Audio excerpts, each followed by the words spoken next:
Well, welcome to the Race Directors Program. And what we're going to do is introduce you to the various directors we have up here. We have quite a varied and illustrious group. My name is Joe Henderson, and I am not a Californian. I am not a race director, so you may wonder what I'm doing here. I'm from way far north California. I'm from Eugene, Oregon. And I though have ties with all the events, not necessarily all the people. I've just met some of the folks here this weekend, but I have run three of the races that are going to be covered here by the race directors.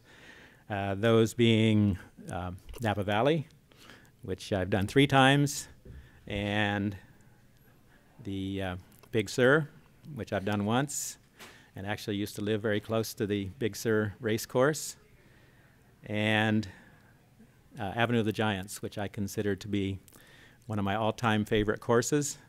In fact, those 3 races that I just mentioned that I've run in would rank among my top 5 of all time. The other 2 would be Boston, which is on everybody's list if you have a chance to run Boston. And the other one is even farther north California. That's the Victoria Marathon in British Columbia. And we have Rob Reed, the race director from that event, here today too. But how many of you here are from California? And it looks like about half and half. And those of you who are from this state, I'm going to talk about other opportunities for you. Some of you may have run these races that are represented here, but we'd like to introduce you to more. And those from out of state, we want to bring you back. So both to Napa Valley and to other marathons here in the state.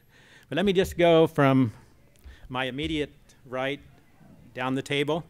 And we have first Dave Hill, who along with Rich Banyo direct the race that you're here for this weekend, Napa Valley Marathon, which has been nice enough to bring me back here for the last umpteen years.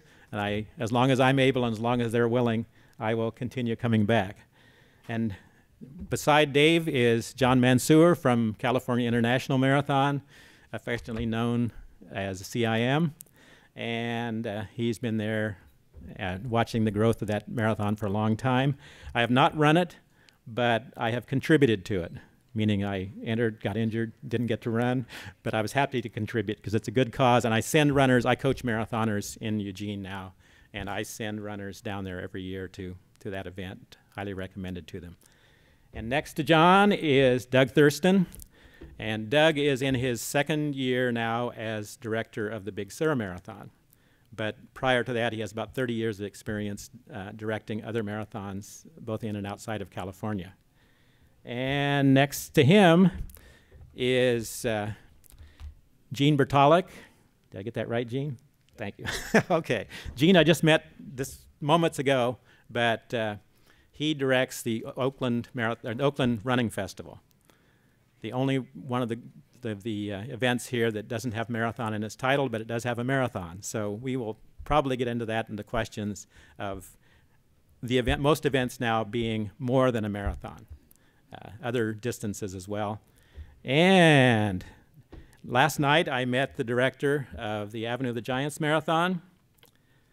This is Cynthia Timek, and she is in charge now of the marathon, which I think is my favorite all-time course. I ran the first one in 1972. Kind of gives you an idea what my age is. And we'll be talking more about that race in the time to come.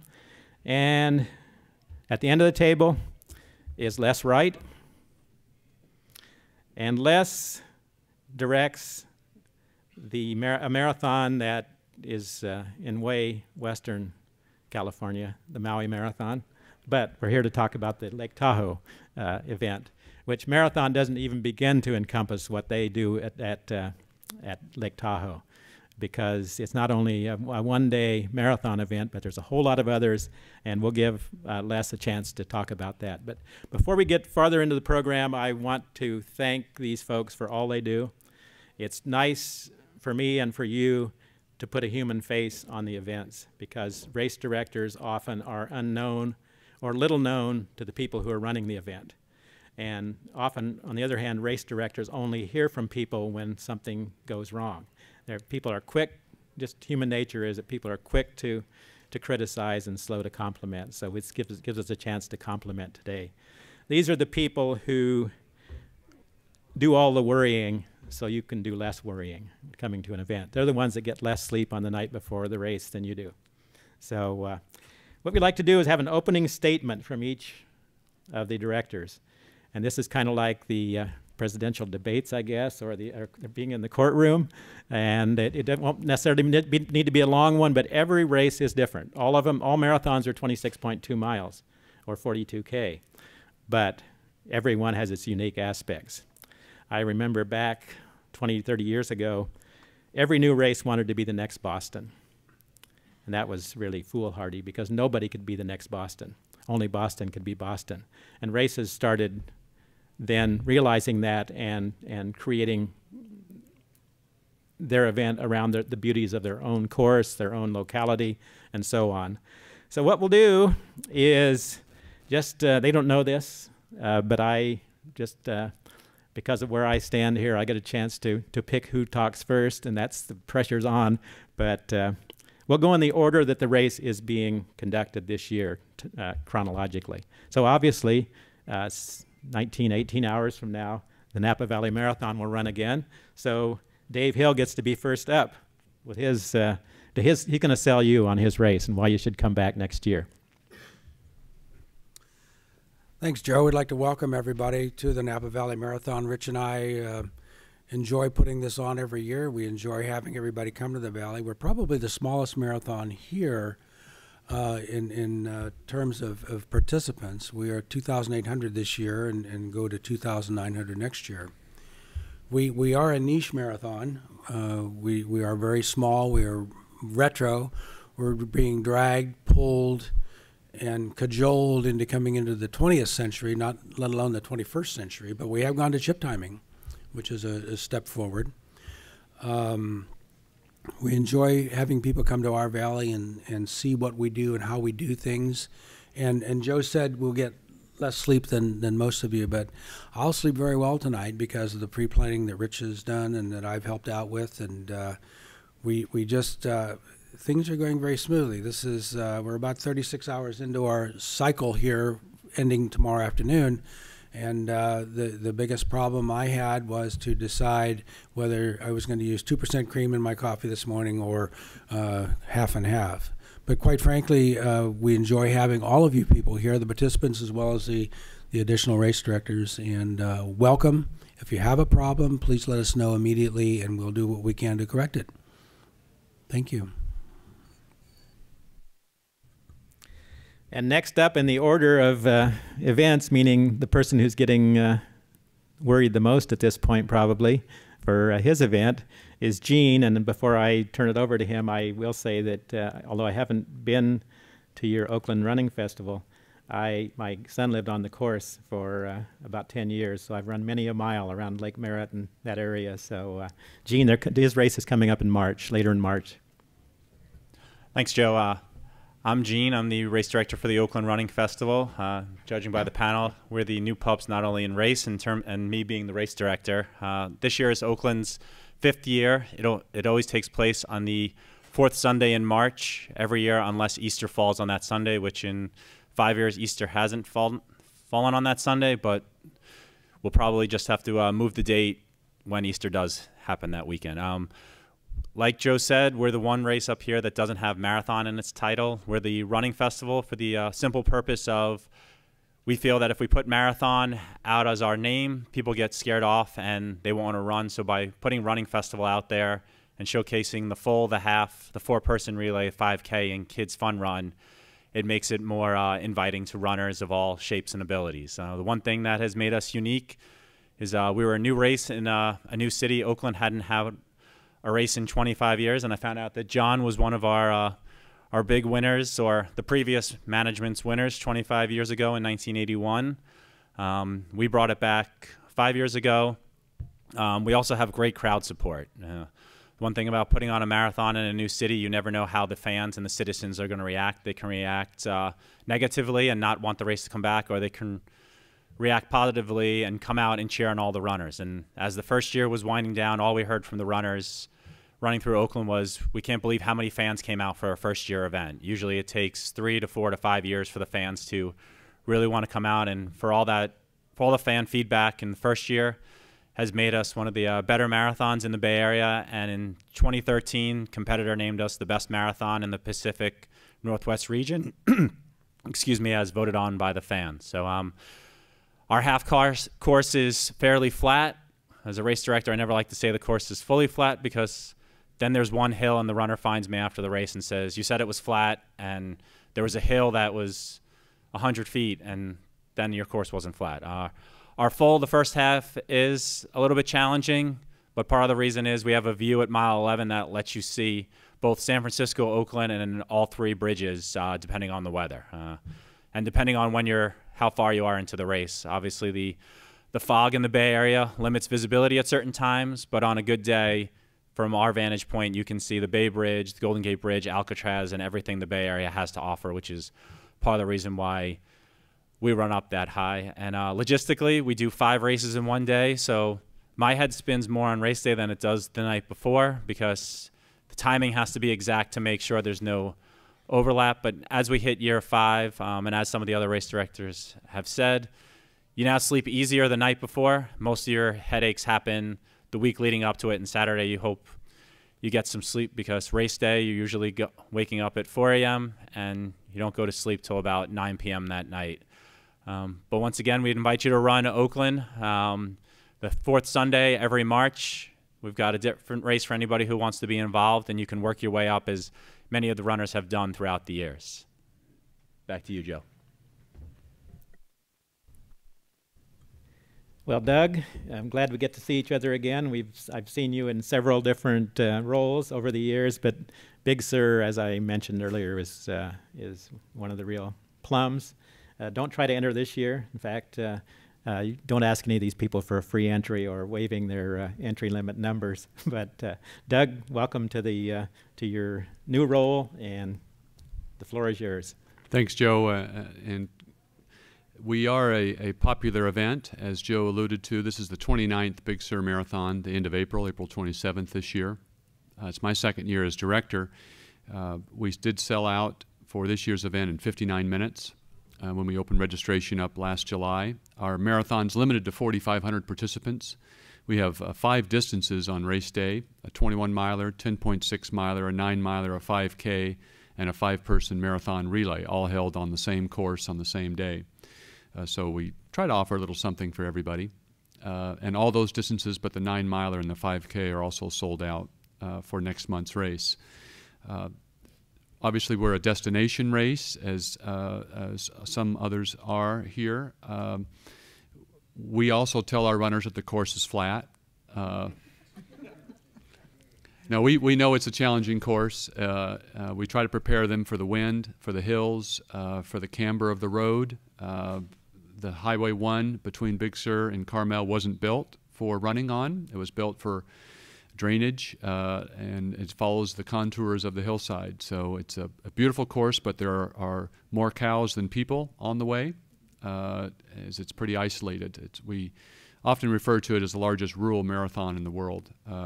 That road that we run on is the only connection to the coast for 90 miles. There's no other road that accesses the coast. So it's a little bit of a challenge, a little bit of a feat for us to get that road shut down for 6 or 7 hours the last Sunday each April. So it's an honor to be up here with such a distinguished panel and some great events, and I'm sure you couldn't go wrong in choosing to make one of these events your next marathon.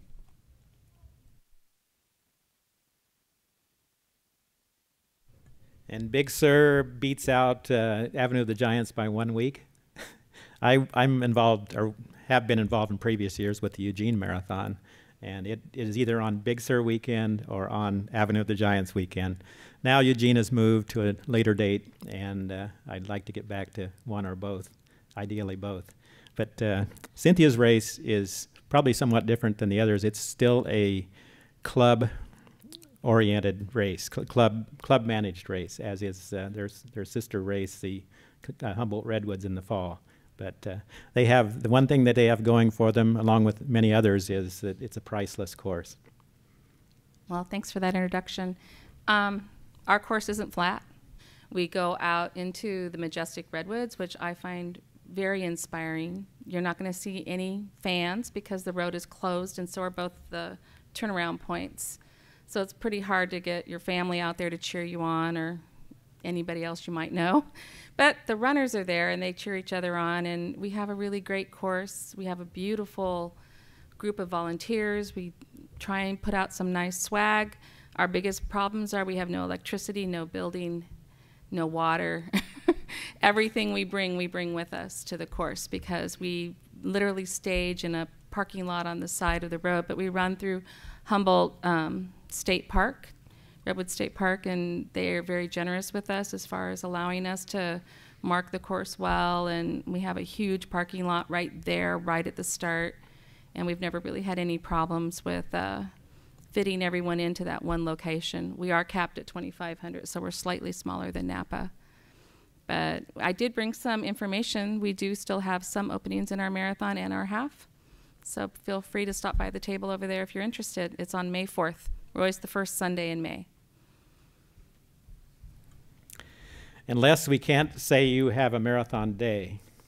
And I'll let you describe that more, but I haven't run your events yet. That time is still to come. And but I've run on your course many times. One of the precursors was the Tahoe Relay around the lake. And I go to Jeff Galloway's camp each year at the at Squaw Valley, so I'm there in your territory. But you can describe the whole list of events. Well, we have 4 days of events, and we start on a Thursday night, and with 2 events, which would be the Tahoe Double Dare or the Tahoe Triple Dare. And these are really tough people, just a few of them, but they run either 2 or 3 laps around the lake. A lap around the lake is 72 miles. So they have 3 days to do it, 2 or 3 laps. And then on the next day, on Friday, we have 5 events. We do the start of the Tahoe Triple, which is 3 marathons in 3 days. And our newest event is the Tahoe Trifecta, which is 3 half marathons in 3 days.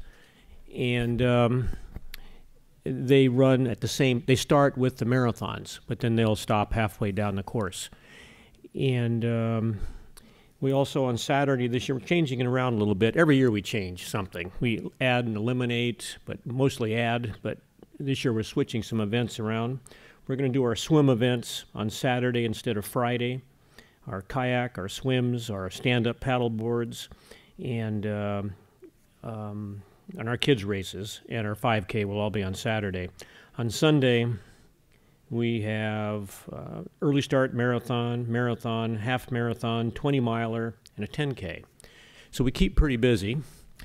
I think we have the prettiest courses in the world myself, but up here, I got to be careful what I say because there's a big argument here. And I've been to all of the events up here except for Cynthia's. I'm going to have to do that. Yeah, I've been in the Redwoods, and it's absolutely gorgeous up there too. So, but I've been to Dave's many times now, Napa. I've been to John's CIM a couple of times. Doug's Big Sur Marathon, I've been there since my second marathon, so that's 18 years now. I've been going to Big Sur every year, and I copy and steal everything I can from Big Sur. They're absolutely a class organization. The 2 best marathons in the world, other than mine, would have to be Big Sur and Napa. And, well, then I got to throw in Duluth. And then I got to throw it. It's tough to say, to be honest with you. There are so many good marathons, but organization-wise, Big Sur is spectacular. Anyway, so we have 3 marathons in 3 days and 3 half marathons in 3 days, and this is what we're probably getting to be so well known for. Every time we go to an expo, people come up and they want to hear about the triple marathon and now the trifecta, which is 3 half marathons. So we have a lot to offer, and I think one of the most beautiful places in the world. Our races are not easy. They're hilly, all races. The 10K on Sunday is an all downhill race, 99%. And the half marathons on Friday and Saturday are both downhill half marathons. And so if you want variety, there's something for everybody. We have free kids run on Saturday from from toddlers to 12-year-olds. The kids, it's absolutely free, sponsored by the Optimus. The distances vary. As the kids get older, they run a little further. They're in 1-year age groups. Boys and girls are separated. And it's one of our best, most photographed event of the weekend. Anyway, on to you. Les, you must have either a huge volunteer base or really good relations with the local people who control the roads, because have them available that much. All of the above. Yes, All of because the that's a heavily traveled road around the lake, and you must have really good help. The dates are September 11, 12, 13, 14. Right. Yep. The final one, but certainly not least, because it's got a long, proud history. In December each year, CIM, and John Mansoor you've been there since the start. You founded the race, John. So I think you may be the only one here that you and Les are the ones that founded your races. So great. Thank you, Joe. And yeah, I think not just that, but I might be the oldest or the longest in the business here. I've been in this business 34 years. I started when I was 12, but I actually came to the party as an Olympic trials level marathon runner, and set my PR at the 1981 Oakland Marathon, where I have two vivid memories. The first one is the PR in 81. The next one is in 82, where it poured rain from start to finish. And the only thing that saved the day was the beer at the end and sitting in the street drinking Dos Equis. My second best marathon came from the Avenue of the Giants in 1980. And there I chased Jim Howard for 26 miles, never catching him. But again, the fond memory at the finish is sitting in the Eel River, recovering afterwards, and of course, drinking beer. Joe had mentioned that we all wanted to have a race that was like Boston, and that was the goal with California International Marathon. It may not have existed had the first Oakland Marathon not gone out of business, because the first Oakland Marathon was on California International's date. But the first one did have a break, and so at that point I got together with a group of runners in Sacramento and said, well, why don't we make a Boston of the West? And we tried to do everything we could to emulate Boston. I was 26 years old at the time. Went to the various public agencies. We shut down 500 streets, 4 bridges. We go through 5 cities, including state property at the start and federal property at the start and state property at the finish. So it was quite a task, and everybody thought I was nuts, but we persevered and we got it done. The race, we think, is certainly one of the fastest in the country. The course has been ranked number 4 by Runner's World as the 4th best place in the country to qualify for Boston or set your PR. The only races that send more runners to Boston are the Boston Marathon itself, the New York Marathon, and the Philadelphia Marathon. Over the years, we started with 1,500 runners in that first race. We now have 15,000 runners in last year's edition, the 31st year. We do have, that does include a marathon relay, a 4-person relay. We accept 9,000 runners in the marathon. We accept 5,000 runners in the relay. And then we have a kids run as part of a youth fitness program, with the idea being is that we're going to get the next generation going and involved, and they will ultimately graduate from the 2.62 mile kids run to the relay, where it's each person's running about 10 kilometers, and then people can also choose to run the relay by running 2-person relay, so you could actually run a half marathon and do it that way. That program has worked very well, because many of our runners who run CIM have graduated up that ladder, including kids who started at 2.62 when they were in school on up to the relay and have run the marathon now. We get a pretty high rate of return of runners who run CIM and then come back and return. So whatever we're doing, a fair amount of people must like it anyway. We do have sometimes bad rap in terms of the weather, and I remember the Oakland race where it poured.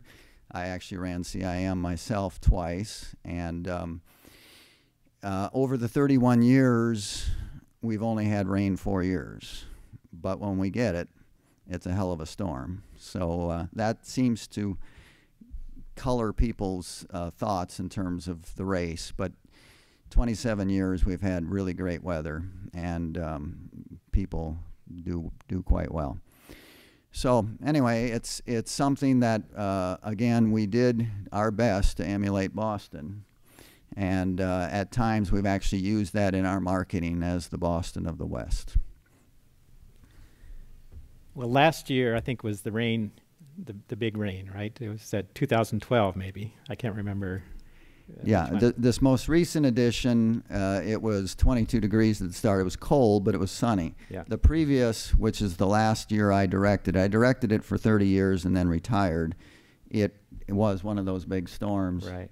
Yes, and I woke up at 3 in the morning with street flooding and power lines down. Well, the whole bit. I will tell you and thank you. In 12, we sent a runner down from Eugene, and she qualified for Boston and PR'd, splashing through the puddles. Of course, this is an Oregonian, and they have web feet. But this past year, somebody else from the team went down. He qualified for Boston, and didn't make it, because you qualify to enter Boston. You don't qualify for Boston anymore necessarily by making the standard. But then he was picked by Power Bar to be. They had a contest where people who had made the qualifying standard but missed the entry cutoff got in. He got in through that way. So you've done well by us. And so we're getting into the question phase of the program now, and I tried to focus these questions on the things that you as runners are interested in, not how many safety pins you need or how many porta potties you need on the course, which are things that are of vital importance to race directors but don't really mean a whole lot to the runners. So I want to ask some questions, and rather than, you've probably been sat in on panels where people go right down the list. I ask one question, everybody on the panel answers the same question, and then you ask another question, everybody answers the question. These will be more focused, and it's sort of, if I don't name a name, then it's the person who hits their button the first or holds up their hand first. But I will direct the first one at Dave, because Napa Valley is the only one of the marathons up here that does not have a half as such.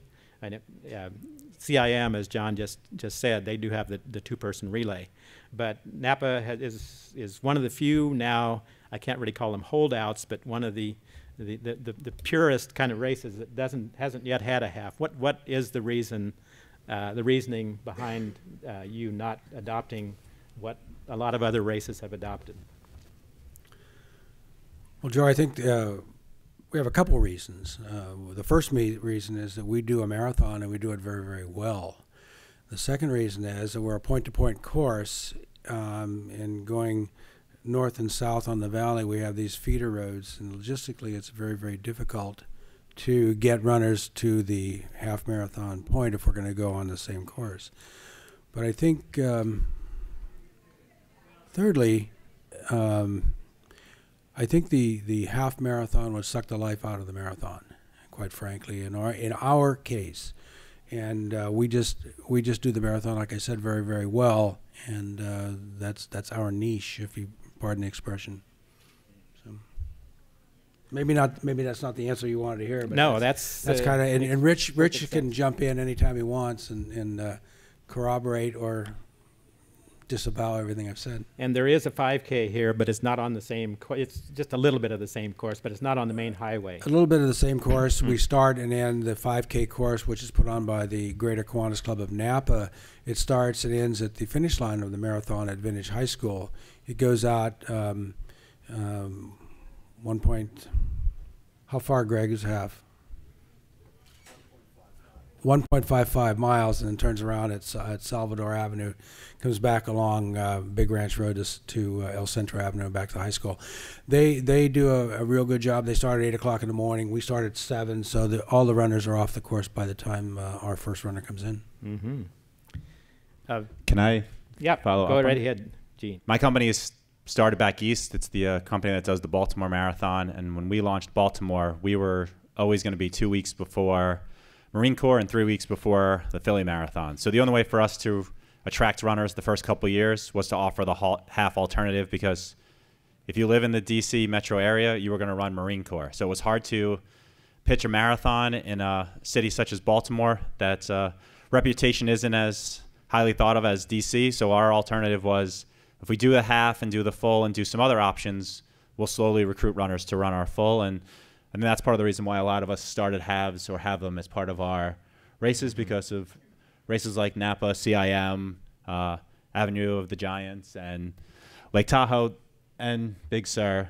Their fulls are so successful that otherwise our races wouldn't get as many runners for just the full. So we need the half alternative, as we call it, training runs for the other big marathons in Northern California.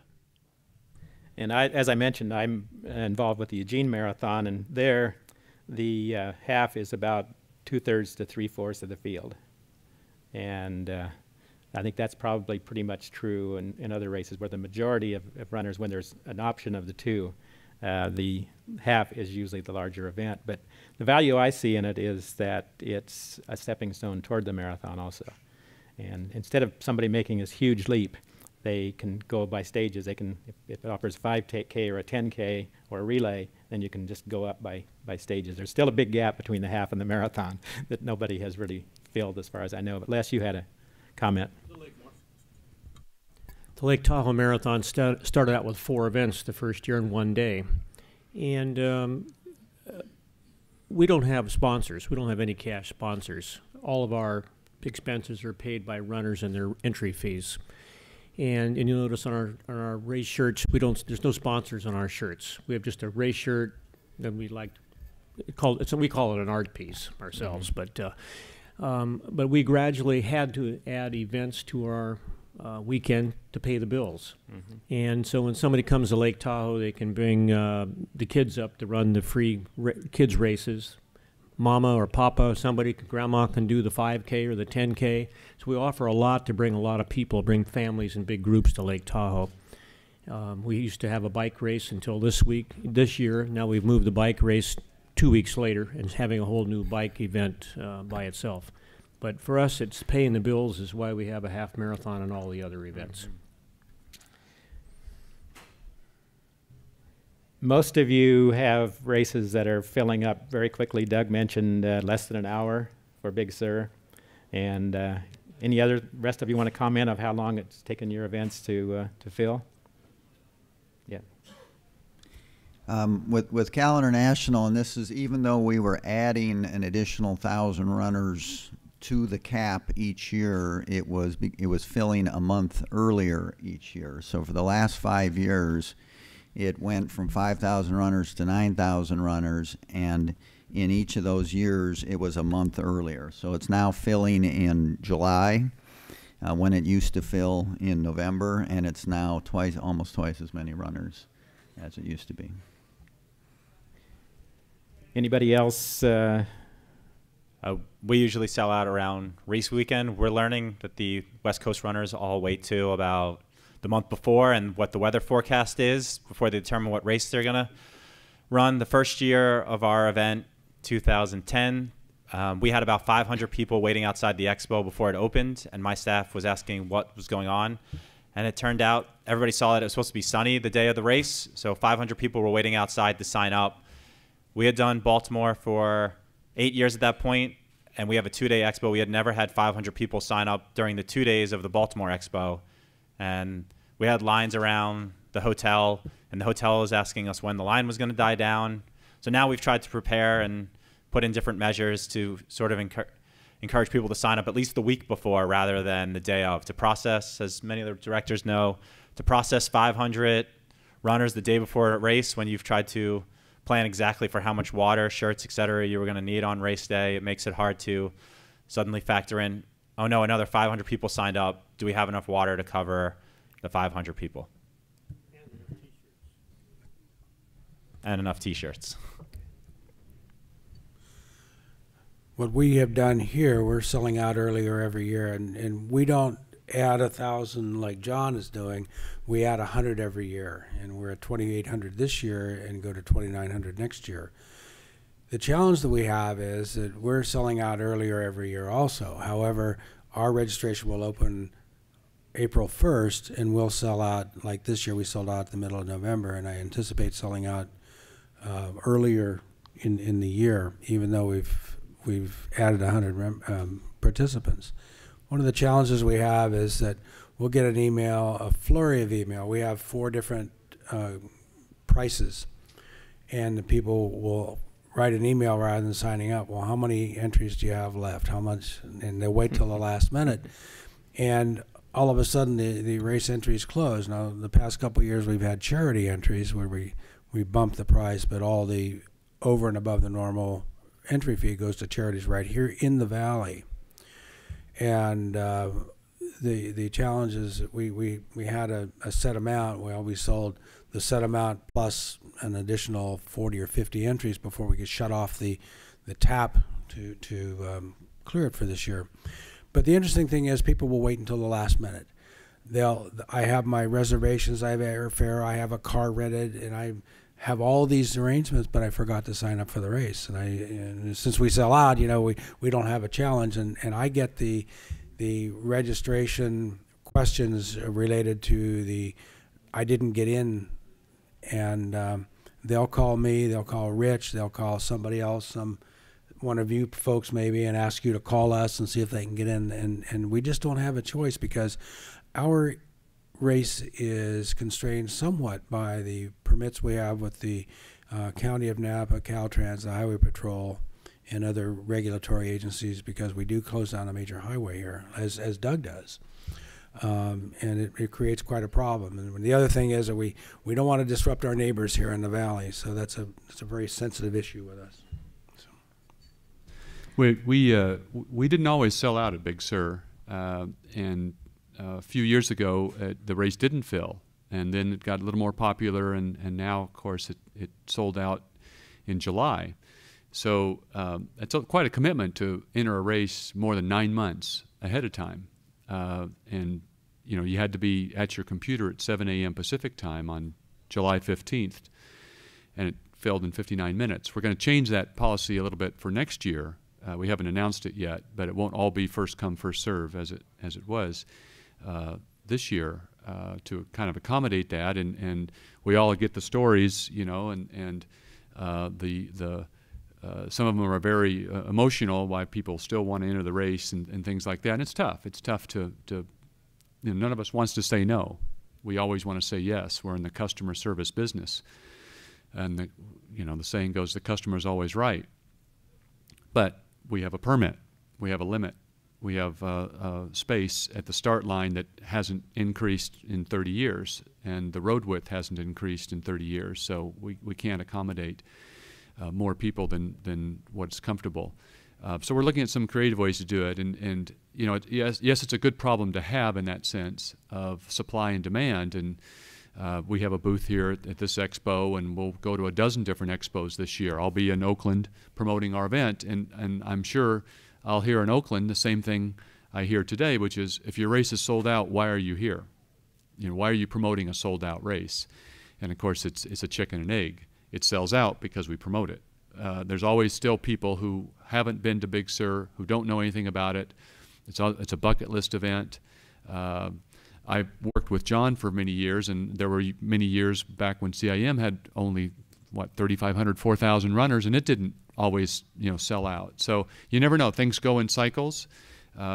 Business is good for many of us now, and that's great. But you never know what could happen, and something else new. You could get an Oakland Running Festival start up, and suddenly people will change their mind and try something else new and different. So there's always a need to create the demand. There's always audience development that is required at these events. I'm sure CIM didn't anticipate having 9,000 runners 10 years ago when it was half that size or less. So you've got some events like Avenue of the Giants that are at a kind of a steady level, but there may be reasons in a few years where it has a higher demand as well. So we're always out there promoting and trying to not take one runner away from the other event, but to help develop more runners and bring them up from 10K and half marathons to the challenge of the marathon. There are many more marathon. Good point that Doug makes. There's many good marathons in Northern California, Southern Oregon that aren't represented up here today. And it may not be your first choice, but there is another marathon that you can enter if you don't get your first choice.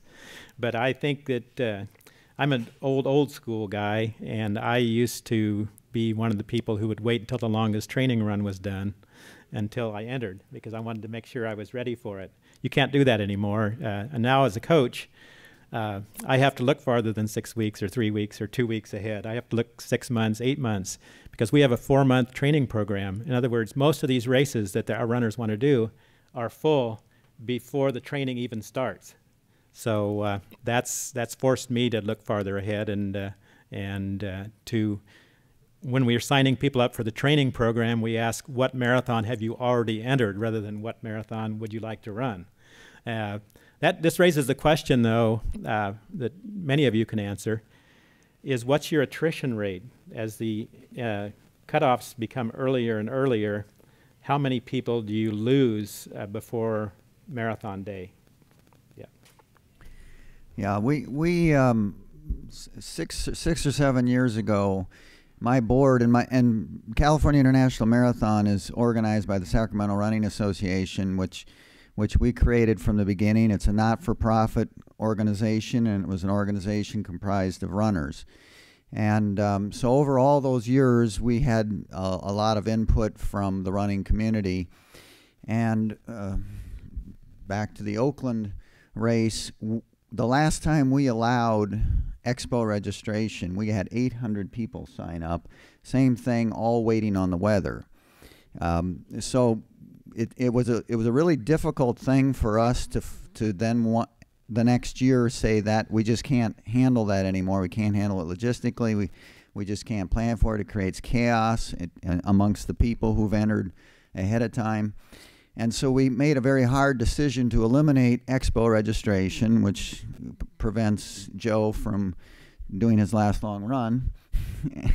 And we moved the cutoff to November 1st, which was 30 days before. When we did that, we immediately saw the normal attrition we were getting was 10%. When we went to that 30-day cutoff, that attrition jumped to 20%. Now it's 30%.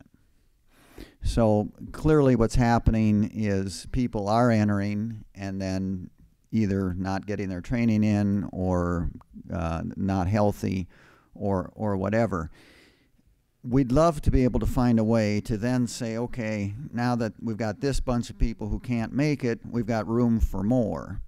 The problem is that too creates an enormous logistical challenge, and we don't know how to do it. So we'll take input from anybody out there, but we would love to be able to accommodate that situation, but we can't figure out how to do it. A few years back, we had the director of the Boston Marathon here, and he answered the question, why don't they give refunds? And I know the answer, but some of you might want to mention why. Yeah, we get that all the time. The calls come in every day. Real life is set in. They've gotten injured. They've job transfers. There's the phone rings, and it's a different reason every time.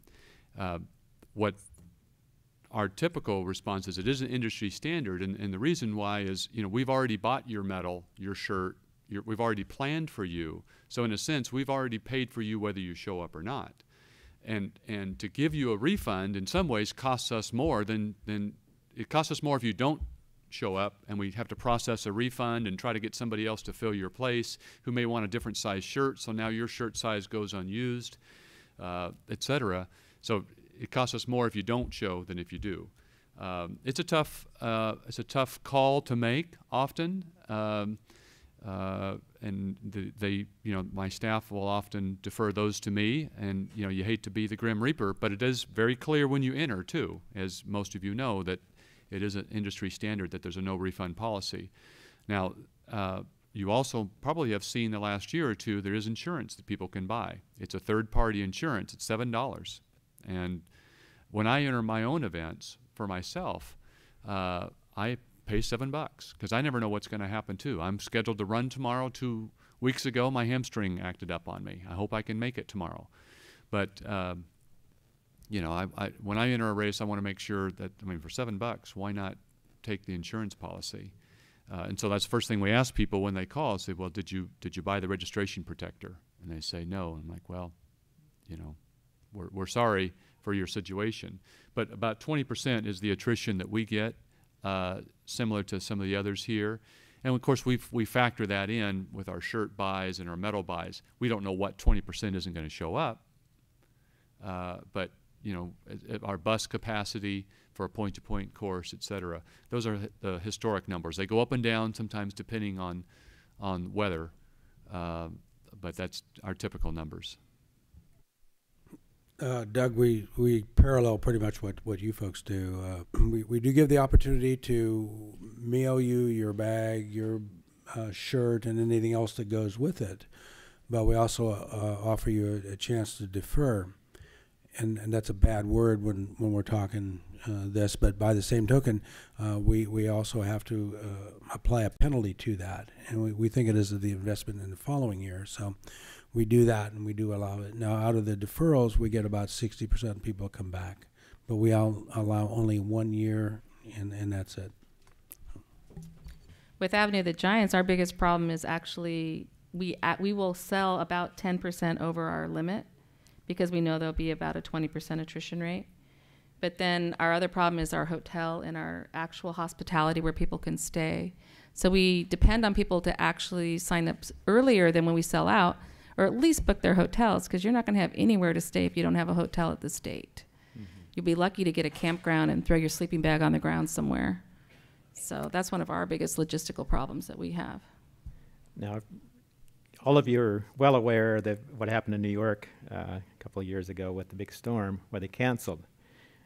Heaven forbid it would ever happen to your events, but do you have contingency plans in case the entire race had to be canceled? We tell them to go to Avenue of the Giants. Yeah. I tell them it's in our form, on the fine print. If anything happens, if we have to cancel for any reason, there's no refunds, there's no nothing. Right. It's just tough luck. It's better for you to lose your $80 than us to go broke. If you get a big blizzard in September, in other words. Exactly. And another thing we also do is we have free transfers over. If you want, not transfers, but change events. If you want to go down from the marathon to the 10K or up or down or sideways, you can do that for no charge 30 days before the race, before we print the race bibs. Right. That leads into another question, which I also think I know the answer to. Say you get injured, but your best buddy who you train with is not entered. Any switching? We don't allow it, but depends on the mood we're in when the call comes in. And if somebody calls, we basically, I didn't hear your phone call, and it's tough. It's tough. We understand. I mean, most of us are runners. We've all been to that point where you get hurt and you're injured, and your buddy says, "Hey, I really want to run that race. I couldn't get in." And part of you wants to say, "Yeah, go run with me." The other issue is if the person you give your bib to is faster than you, and he wins, or you win an age award or some award, and then you have to claim, becomes a whole other issue for the race director team, where that's one of the first questions I usually ask when they're like, well, I got hurt, can my friend run? The first question I usually ask is, well, is your friend faster or slower than you? And usually if they say slower, I pretend I didn't hear the phone call so that way they can do it. But usually discourage it. The other issue we've run into, at least with our Baltimore race, is people selling their bibs on Craigslist. Our half is quite popular in Baltimore. It usually sells out at least a month ahead of time. So we'll scan Craigslist, a couple weeks before the race and figure out who's selling their bib, and then contact that runner and tell them there's a no transfer policy. We've claimed your bib. Now if you can't run and nobody else who shows up to pick up that bib will be able to run. But like some of the other races, we offer the deferment, the free transfer downward. It's penalty as well. We got a lot of people who will come the Saturday before to the expo who will say, I need to defer. I got hurt this week during my training. And it helps us with the field for the following year. We know they're going to come back. A good majority of them do come back, and we defer them. And it helps out, and it opens up some spaces if our race is sold out, which we will have people sitting at the expo saying, well, that person deferred. Can I take their spot? And since our bibs are there's no names or anything attached to them, it's usually an easy process, and it helps with the registration. Another area that we haven't talked about so far is people who run walk or people who walk. There's an increasing number, and they're slower. Has this had any effect on your cutoff times in the event itself, particularly the marathon? We've solved that at Lake Tahoe. We have an hour early start. Anybody who thinks they're going to be over 6 hours, we tell them take the early start. They don't account for age division awards. They get their medal and their other goodies. Mm-hmm. And we do that both in Maui and in Lake Tahoe. Yeah. I would never go out in the dark in Lake Tahoe at an early start. Like we don't allow them in Napa. We have a 6-hour time limit. We went to, I'm sorry, I jumped in. That's I apologize. We went to a 5.5-hour start 3 or 4 years back, which was a total disaster. We had more bad publicity from that, so we went back to a 6-hour. And we asked that if you can make it within 6 hours, whether you're a walk-run, walk-run, or a walker, or a run-walker, we ask you to be off the course in 6 hours because our permits expire at that point in time, and you're on your own. And that doesn't mean we're going to leave you out there on the course by yourself. What it means is that we want you off the course and by 1 o'clock on the race day. We had a situation, we actually have a 7-hour limit, so ours is pretty generous, but even at 7 hours, some people, for some reason, think it doesn't matter.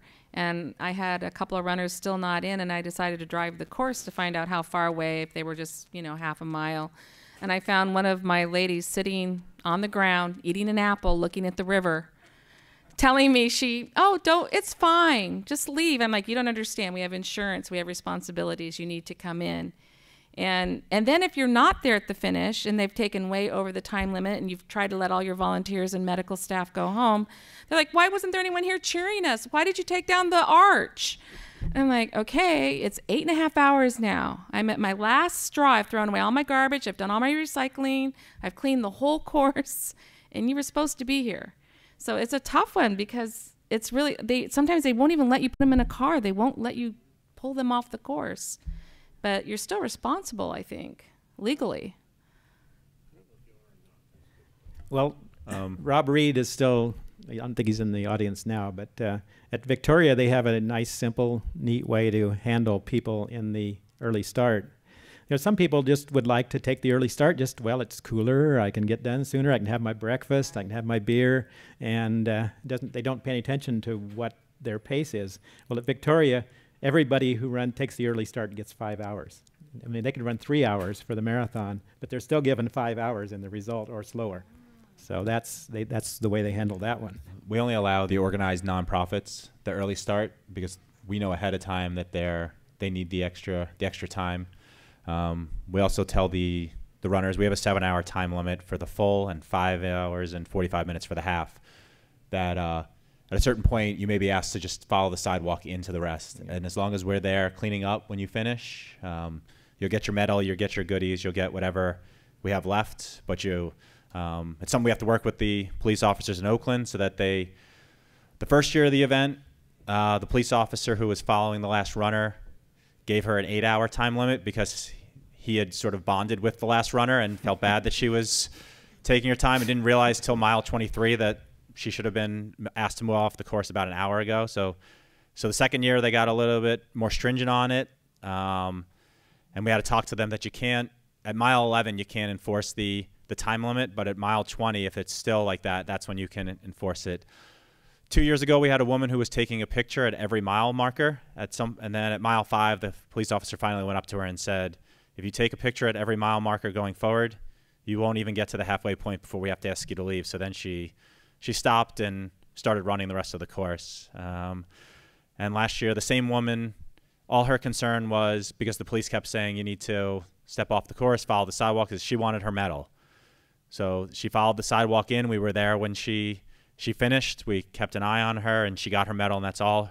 The big concern for a lot of runners at the back of the pack is they want their medal, and they feel that if we tell them they have to go on the sidewalk, that means they're out of the race. As a runner who has done Marine Corps and lived in fear of the mile 20 bus, that if you weren't past mile 20 at a certain time limit, we've always had in our plan that if you can get on the sidewalk and you get there by the time we finish cleaning up, which for us is usually 2 hours after the race is over, we'll get you your medal, we'll get you whatever supplies we have left. But like everybody else on the panel said, we have permits. We clog up 26 miles of street in Oakland that we can't afford to have one person walking down International Boulevard by herself when cars are trying to get where they need to go, especially on a Sunday.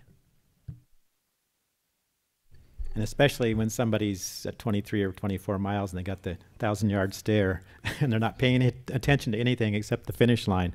Increasingly there are training groups, often charity groups, and of mixed quality as far as the training goes.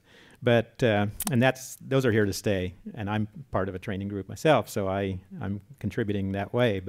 But do any of your races have actual training programs that prepare people for your event? We have Lake Merritt Joggers and Striders. It's a program that we started. They're the local running group. When we started Oakland 5 years ago, they do a training program that starts about 6 months out, and the plan is specifically designed to get them to race day. We partner with a couple other groups in the Bay Area, but there are more year-round training groups where they allow the runners to sort of help them get ready for Oakland, but also whatever race they're getting ready for, whether it be Big So or Avenue of the Giants. But Lake Merritt Joggers and Striders is specifically set up to run Oakland, and one thing we do is we do offer 2 course-supported practice runs during the year. One is the 3rd week in January, which is about 9 miles, and then the next one is actually tomorrow. It's a 20-miler and the half marathon where they run the actual course. Mainly we do it so people can prepare for the hills of our event. I remember the first year we did the training run for the 20-miler. The guy finished the course, came to me and said, I need to do the half. He goes, I didn't realize your course had hills. And I said, has any of your training had anything to do with hills? He goes, no, today was the first time I realized that most of the course was, the first half of the course was hilly. And you wonder if they read any of the emails or looked at any of the elevation chart. But luckily we had the half, and the next day he emailed and said I need to downgrade. But we have Lake Merritt Joggers and Striders that have done it for us. The group that I coach, we focus on a spring race and a fall race. And in 2006 and in 2009, we had our group come to Napa. And Rich and Dave won't let us bring my group anymore because it rained heavily both years. And so they thought we were importing rain from Oregon and wind as well. So we haven't been able to come back here. But for the Eugene Marathon, we have an advantage that several of you don't have, is that about 2/3 of the race is run on bike paths, which are obviously closed to traffic. So the marathon does have training runs on the course regularly. So, yeah. Yeah, CIM has probably 15 to 20 different training groups, none of which the organization is actually affiliated with. And because we're a little bit unique in that we have just as many runners from the Bay Area run CIM as we have in Sacramento who run CIM, a lot of those training groups are in the Bay Area training runners to come up to CIM. The Sacramento Running Association just 2 years ago decided, well, maybe we'd better have our own official training program too. So we did start one. It's sort of fledgling, and it's working to get off the ground. But the key to all of those training groups, and back to that question of time limits and slower finishes these days, we are actually under more pressure to go the other way. And part of the reason is that at mile 25, we have a federal Union Pacific Railroad, and for 31 years we have been able to get them to delay all their trains so that we can have our 6-hour time closure. They have now taken the position that they don't want to do that anymore, and so they're trying to get us to cut our time limits from 6 hours back to 5 hours. I think we'll win that battle. I'm not really too concerned about it, but we are beginning to get that kind of pressure. And again, the difference is that we are in a major city, cutting the whole city in two. So that's part of the challenge for us with the various things. John, it sounds like you picked a good time to retire. With Big Sur and late finishers, those over our 6-hour time limit, we don't have any sidewalks on our course or any stop signs or traffic signals. So if they can't meet a certain point, if they can't get to mile 22 on our course by 12 noon, we have to put them on a bus and take them to the finish line, because the highway reopens to normal traffic, and there's nowhere for people to go except to be alongside traffic buzzing by them at over 50 miles an hour. So it's our responsibility to escort them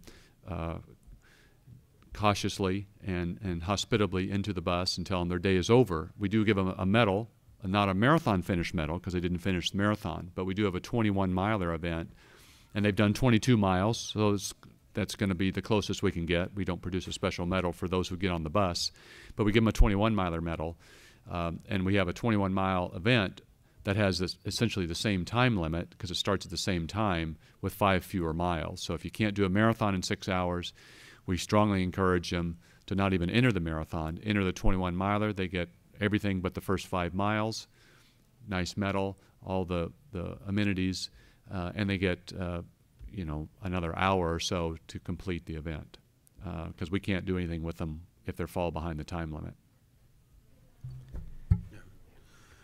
We, on our 6-hour time limit, we have a participant medal that we give out, and a lot of people get upset. We had a training group, nonprofit charity training group that was here a few years ago, and they had people coming in at 6:10, 6:15, 6:02, and we gave them participant medals, and they got upset with us because we didn't give them marathon medals, and they vowed that they would never come back, and they haven't been back, but we still fill up. The next thing is that we do have training groups with our clothing and shoe sponsor ASICS America Corp. We've allocated so many entries to them, and they'll fill those up, and including the Napa Running Company here in town, which is our only running store, and we allocate some entries to them, and it's turning out to be a very good thing. We haven't done this. This will be the first full year we've done it, but it worked very well for this year. Question about volunteers. All of you have lots of people who want to run, but there's not as many people in most cases who want to hold up their hand and help out. Cynthia's in a unique position, I think, because the Six Rivers Running Club sponsors both the marathon and the Avenue and the Humboldt marathons. And I asked her last night, what's the overlap between the people who work one race and the other? She said 100%. Well, yeah, on both races, we definitely volunteer for each other's races and both marathons. The main difference is our volunteers on the course. At HRM, they have the Boy Scouts of America do all of their aid stations, where at Avenue of the Giants, I have a different charity group do every single aid station. So in a way, she's lucky. She gets all her aid stations covered by one group, where I have to find 13 different groups to go out and cover ours. But luckily, all those people want to earn money for their organizations. They love going out there and cheering on the runners. They're happy to see everyone show up, and they really enjoy their day, even though it's very early. I think most runners would be amazed on how many volunteers it takes to conduct a marathon, and some of you can say some of the things you do to raise the number of volunteers needed, but how you also reward the volunteers. Yeah, at CIM, it requires 2,000 volunteers every year to put the event on, and we get about a 50% attrition rate on those. So about 1,000 come back and 1,000 do not. So we're recruiting new every year. What has been a detriment in the high schools has turned into a blessing for us. Most of the high schools' sports teams are under pressure now to raise money for their programs due to the cutbacks in general education funds, and so we utilize an awful lot of high school teams, and not just track and cross country teams, but the volleyball teams and the basketball teams and all of those teams, and that's been a win-win for all of us. They bring out lots and lots of high school kids who get an opportunity to then volunteer and participate. In some cases, they're getting community service, which they need to graduate, but then they're also making money for their school and for their sports programs. We use only volunteer groups. We don't use any individual volunteers. There's no way to sign up as a volunteer on our website, or just, we don't even have a volunteer check-in desk at our events. We use only what we call grant groups, because we issue grants after our event. We have a grant committee meeting that reviews applications for each group. We have about 75 groups that help us, close to 3,000 volunteers for a 9,000 person race. And that's our organization. Big Sur is a nonprofit organization, and we annually distribute about $220,000 back to these grant groups to put on the spring race, 75 different groups, and they get anywhere from $500 to $3,000 depending on how many volunteers they have generated, how many hours they've worked, etc. That puts the onus on the groups to get the people they need. So instead of having to deal with 3,000 individuals, we just deal with 75 group leaders, tell them what their demands are, whether it's a water station, packet pickup, post-race food, etc. And they, in turn, have to recruit the volunteers they need to fulfill the responsibilities of their group. I want to address the issue of security after Boston 2013. Eugene and Big Sur were among the first races. They were the same day. First races, major races held after Boston. And in Eugene, which is a very volunteerism-oriented community, we get usually more volunteers than can be used. There was a huge drop-off in number last year. People didn't show up on Marathon Day because they were mostly kids, and their parents were worried about something happening at Eugene. No marathoner didn't show up for that reason. In fact, some probably came and ran even though they might not have been prepared, just because they wanted to show that we're not going to be scared off. But I'm sure all of you have had to take extra security precautions of one sort or another, and maybe the best way to, rather than have each of you comment, just have Dave comment, because his race is imminent, and what you've had to do differently here. We have contacted, or have been contacted by Travis Air Force Base, and there are here now dogs that will be walking around with handlers today, tomorrow. They were here yesterday. They're going to be at the start line. They'll be at the bus pickup points, and we have handlers walking around. We have local law enforcement, and we have other folks that are walking around looking for certain things that to ensure the runner safety and the safety of the spectators that come in. We've never had to do this before, but certainly after Boston, we've learned the hard way that we have to address this problem. And I was very impressed with Doug and Doug's organization.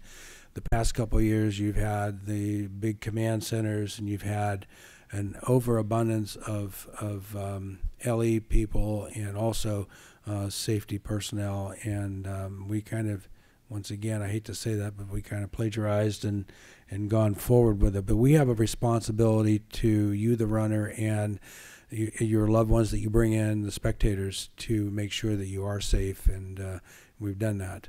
So if you see some guy walking around in a polo shirt and khakis with a dog, rest assured that it's a service dog, it's a working dog, and they're here for a reason.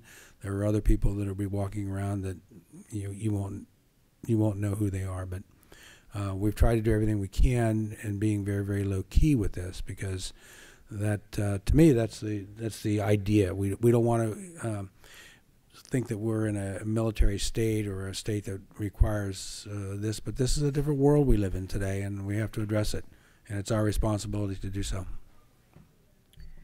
And if I could add a little bit to that, one of the biggest challenges in putting on the Olympic Games, of course in Sochi everybody saw, was the security issue.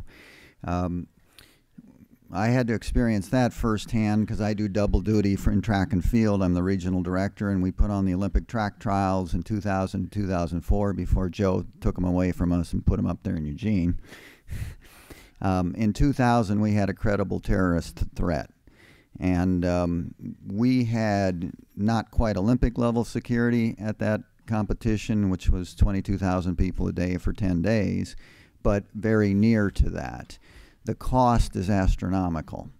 And so I think one of the biggest challenges for races, and particularly for marathons because they involve 26 miles, will be security if it becomes an ongoing issue, because of the cost. So we will be told what to do. We will be told by the various police agencies. In our case, it was Secret Service, Federal Bureau of Investigation. We were told what we had to do, and we did it, and we kept it safe, and we will all continue to do that as races. CIM starts at a federal dam, which is under the Homeland Security Act, finishes at a state capitol, which is also under the Homeland Security Act. And so hopefully this was an isolated incident in Boston, everything's going to be fine. But if we have to step up the level of security to a high rate, and I see a security officer in the room here today, then you can almost expect your entry fees are going to be going up. But we will do what we have to do. Yeah, we were 13 days after Boston last year, and plans essentially got thrown out the window and redrawn with our public safety agencies. The bills were in the many tens of thousands of dollars higher than what was planned. We did many interviews with the media, as I'm sure my fellow directors here have done, and as we know with our friends in the media, the first thing they want to do is put a microphone in your face under bright lights and TV cameras and say, what are you doing to assure the safety of your participants? And of course you can't explain everything you're doing, because then that would compromise the safety, and sometimes we don't know what's being done. As race directors, we don't always know what the public safety agencies are doing, because they kind of keep you sometimes on a need-to-know basis, because that's their job. They often say, you do your job, we'll do our job, and you know, it's a seamless transition. So we haven't raised our entry fees to compensate for that, but think about that as runners, that this was something that, you know, has cost all of our events, you know, it's hundreds of thousands of dollars at the big events, tens of thousands of dollars even at these smaller events. Our Baltimore event, which was 6 months after Boston, from what I gathered, because I go back to help with the Baltimore event, we had federal enforcement all over. We had snipers on roofs. There were only one entry point in and out of the village, which for your fan and as a race director, it sort of hurts your finish line, because the finish line is where all the friends and family help cheer on the runners, and we realized it was a safety precaution. But to have 30,000 people all walk through one entry point, all getting their bags checked, and all in a hustle to get to the start and finish line, made things a lot tougher on race day. I know the bills on that end were, you know, double or triple what we'd ever paid for security before. Luckily, City of Baltimore helped us out a little bit with that because it was a public safety issue and they wanted to make sure nothing happened. For Oakland this year, we're going to institute clear bags only near the finish line or no bags whatsoever, and then a couple of bag checks is what's been required from the Oakland Police Department. And of course, we'll have the dogs around the area just making sure they can spot anything. Thanks to all of you folks here on the panel, and for those of you who sat through the program, thank you as well. These, I think, either all have booths, so they'll be floating around the expo. So if you have specific questions about their events, I know that's why they're here, is to answer them. So thanks again.